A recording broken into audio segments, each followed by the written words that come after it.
You can't be a part of their stuff too. What would you say if your husband or wife came home and said, "Sweetheart, I'm getting married"? Time out. You can't do that. You're already in an agreement. The other thing the states cannot do is grant letters of marque and reprisal, coin money, emit bills of credit, or make anything but gold and silver coin and tender in payment of debts. Why gold and silver? Because it has real value. You pick it up and it's worth something. It feels like something. It's heavy. Not like those tokens they give us. This is real money. This is lawful money. It's authorized by the Constitution. Anything other than gold or silver is unconstitutional for the states. Now we're going to talk about money a lot more after lunch, so I'm just going to kind of leave that. But that is why I require silver for this class, because it is constitutional. It would be hypocritical for me to accept Federal Reserve notes, which are fiat, worthless paper.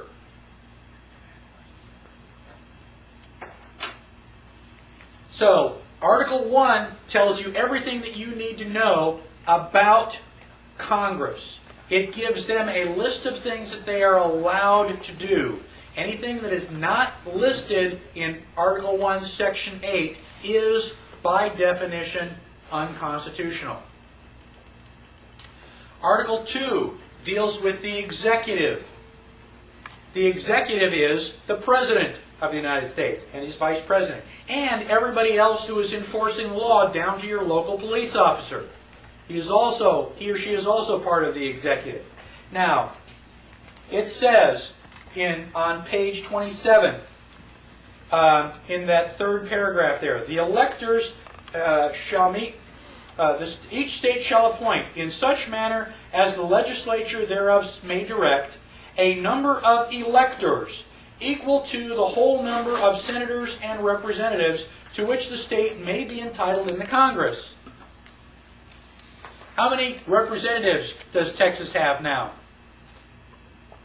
32. How many senators do we have? 2. So we've got a total of 34 members in Congress. Now, the state legislature can elect as many. So we've got 34 over here in Congress. We're going to create another 34 people. These are electors. What are they going to do? They are going to elect the president. This is your electoral college. It's not the senators and representatives that are voting, but the same number. We've got 535 people in Congress and 535 different people in the electoral college. They are the ones to get the vote. Have you ever seen them on TV? Yes. During the last election, down in Florida, when we had this big brouhaha, they finally showed members of the Electoral College. They had like 32 people in Florida who were dropping their ballots in the box. Now, if the people get to vote for the president directly, what does that make the United States? A democracy. Do you want a democracy? No. So the Founding Fathers set up a system to basically say, these people are going to take, the feel of the country, or the feel of the state. Now, if you are an elector, you're supposed to say, okay, all of my group is Republican. And you're supposed to take that into account. And probably 9 times out of 10, you're going to vote Republican, because all the people that you represent are Republican. But what if it's 50-50? 50% Democratic, 50% Republican. Now who do you vote for? Your choice. Your choice. Now, if you get 90% Republican, can you vote Democratic? Yes. Yes. It's your choice.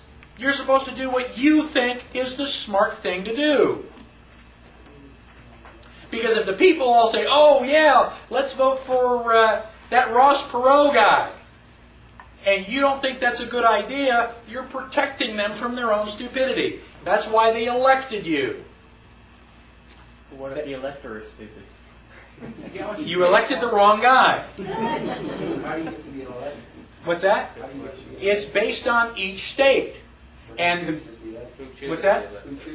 It's going to be different for each state. The state legislature determines how your electors are chosen.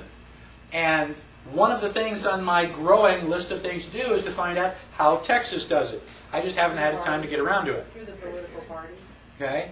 So, you know, if that system is corrupt, well,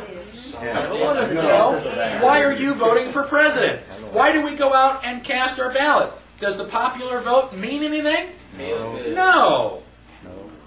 Years and years ago, you have this little car seat for kids, a little plastic steering wheel, so you can sit next to Daddy and you can help drive. I help Daddy.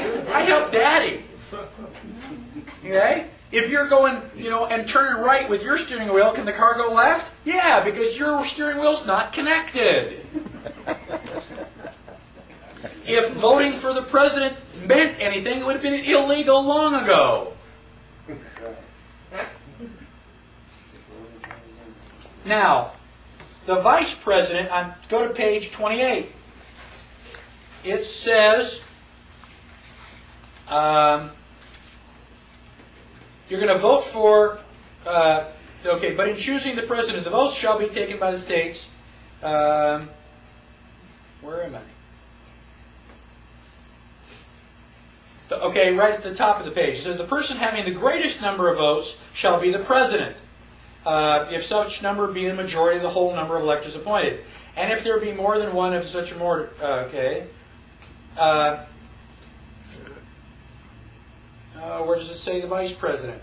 The vice president is the guy that gets the second number of votes. In every case after the choice. Okay. 3/4 of the way down in that paragraph. Okay. In every case after the choice of making president, the person having the greatest number of votes of the electors shall be the vice president. Okay. Is that the way we do it? No. When did that change? Had to change somewhere. Okay. That's the 12th Amendment. And we'll talk about the 12th Amendment. Now, one last thing before we go.